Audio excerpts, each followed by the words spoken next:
What's going on, guys? It's your boy Scrub here. Another day, another game studio getting bought up by a huge corporation. Today, though, Sony ended up buying Bungie, the creators of Destiny, for $4 billion. Let's talk about it. I'm getting quiet now.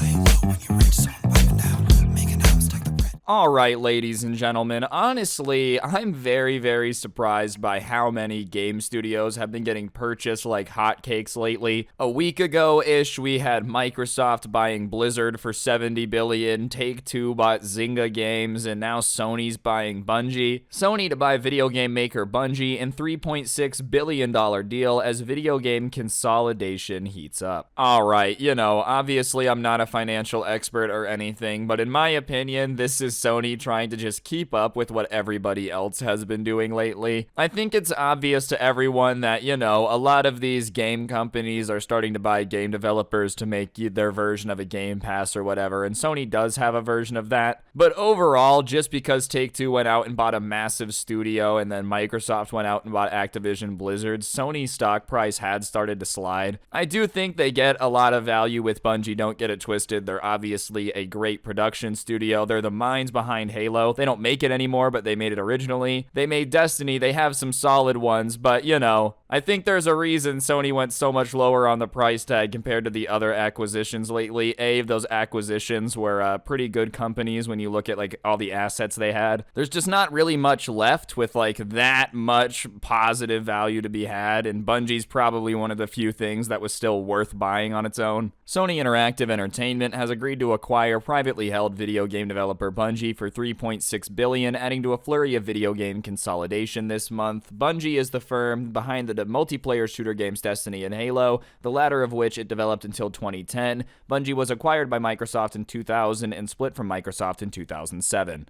Alright, so I do think Bungie is kind of one of those development studios that is pretty legendary, like in the grand scheme of things. Halo inspired basically the entire generation of first-person shooters, I would say. And on top of that, Destiny was a game that I know a crap ton of people got into. I wouldn't say it reached the success of like Halo, but both of those games are nothing to bat an eye at. The one thing that I think kind of works against Sony here, I think adding Bungie's a good move, personally. That being said, it just doesn't match the sheer amount of crap that the other two companies that made acquisitions got. Sure, they do get the rights to Destiny now, and that's a huge game, but Microsoft has the rights to Halo. And on top of that, Zynga, which Take-Two bought recently, has a crap ton of games. I know Bungie's a very high-quality game studio. I understand that, the games they have are quality. But overall, when you look at the deal, the reason Activision Blizzard was about $70 billion, $60 billion, whatever it ended up being closer to, was because they had so much IP and games underneath it, whereas Sony in this deal really is only getting Destiny and the fact that Bungie's good at making games. I think that's why it's a lot cheaper, and I don't really know if,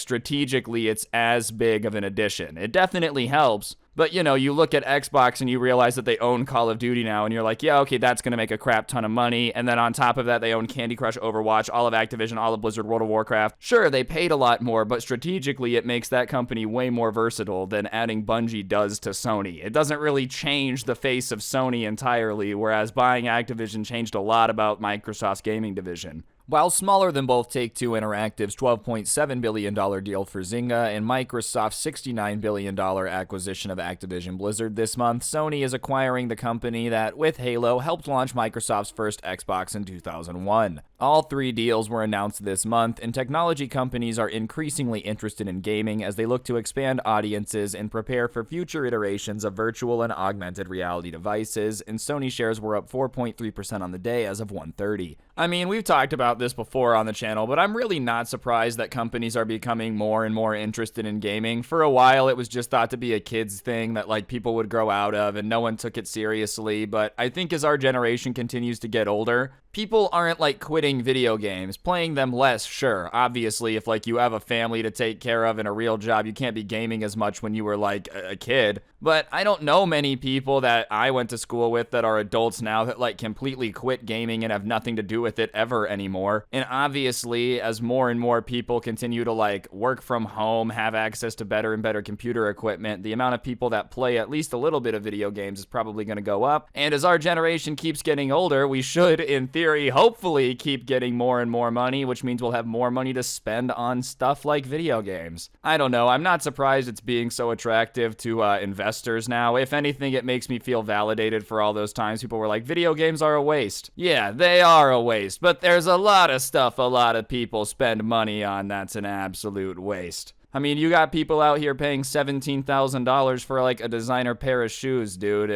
Me paying $60 for a video game designed to waste my time really isn't on the top of the list of stupid things people are wasting their money on. And on top of it, entertainment is pretty slick. Regardless, though, I think this is a step in the right direction for Sony. Like I said, just because a lot of the companies that were a good deal in the first place were already sniped, I think they get a lot less of a strategic advantage than Microsoft and Take-Two did this month. But, you know, it is a step in the right direction, and I do think Bungie is one hell of a developer, you know. If your batting average is, like, pretty solid, and your game releases include Halo and Destiny, you're doing pretty okay. You know, like, there's not many studios that can produce hits on that scale. And that's just producing a hit on that scale once. Now, doing it twice, that list gets even shorter. Bungie will continue to operate independently within Sony, according to a statement. The video game's developer most recent hit is Destiny 2, which will continue to be offered on multiple platforms. The Halo franchise has been developed by Microsoft's 343 Industries since 2011, and its latest game, Halo Infinite, launched on Xbox and Windows in 2021. Bungie has created and continues to evolve some of the world's most beloved video game franchises, and by aligning its values with people's desire to share gameplay experiences, they bring together millions of people around the world, said Kenichiro Yoshida, chairman, president, and CEO of Sony Group Corporation, in a statement. Sony Interactive Entertainment, which develops PlayStation and is based in San Mateo, California, is a subsidiary of Sony Group Corporation, baby.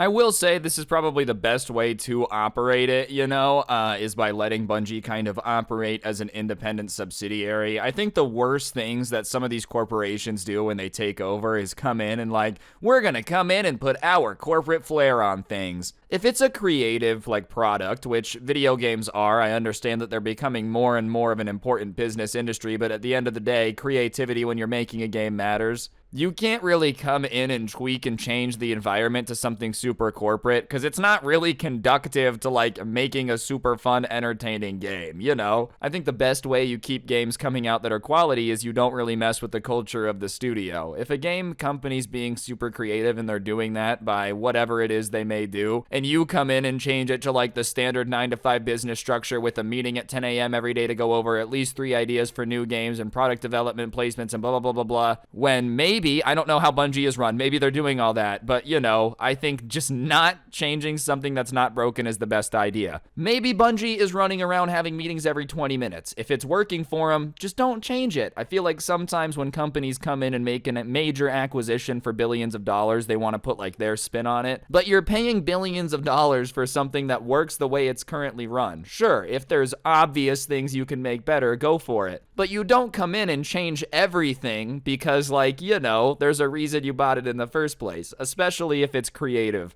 Way easier to come in and, like, change the location on a fast food restaurant to a better location. I don't really know how you come in and, like, demand better creativity. It just seems like something that would be very hard to put a measure on. And I'm sure the people at Bungie don't really want too much to change. I'm sure they're happy with their current situation. Since they were privately held, I think they were allowed to leave Microsoft in 2007, like it said. Obviously, there's not really a big incentive for a privately held company to be bought out unless they just want money, so I'm sure one of the conditions of the deal was that they get to maintain at least a little bit of independence. Because, you know, I'll be honest, one of the best parts about being, like, a private business or a private, like, entity is not having to deal with all the corporate crap that these huge companies have to deal with. So I'm sure if you're in a position where someone's going to be paying $4 billion for your company, you know, you might have the power to ask them to make a little amendment where you're allowed to keep a little bit more of your structure independent, and I think this will result in better games for sure. Overall, I think Sony's making a step in the right direction. I know they do have their own version of the Game Pass. It's PS Plus or PS Now, I think maybe both. Regardless, I think that's where you're going to be seeing a lot of game companies moving. I think keeping game developers independent when you buy them is important. But one thing that does make me nervous is just the fact that usually when giant corporations get more and more power, it doesn't end up being a good thing. Like, usually when there's only 3 companies in charge of an industry, it doesn't result in the best products or the best practices for the consumer. And it looks like we might be getting to a point where there's only like 2 or 3 companies that own all the game developers. Maybe it won't shake out like that, but it does make me a little bit apprehensive about all this consolidation going on. Overall, though, yeah, that's it. Sony ended up buying Bungie today. Everybody's buying everything. It is what it is. Get used to it. There's probably going to be more companies buying more game studios soon. But, yeah, that's going to do it for the video. Let me know in the comment section down below what you think. Do you think this consolidation's a good thing? Do you think Bungie's a good purchase? I'd really love to know what y'all think. Other than that, like, comment, whatever else you want. Subscribe, turn on notifications. If you like stuff like this, I'm posting it every day, so turn on notifications so you don't miss out. If you really want to help me out, I'll put a link to the intro song down below, along with a link to my podcast, The Scuffed Cast, or, of course, you could use code Scrubae at the G Fuel checkout. Today's the last day. It's going to be 30% off, so be sure to go over there and use it. And the last link down in the description is going to be a link to the merch store, so feel free to go pick yourself up a t-shirt. I'd really appreciate y'all doing it. And,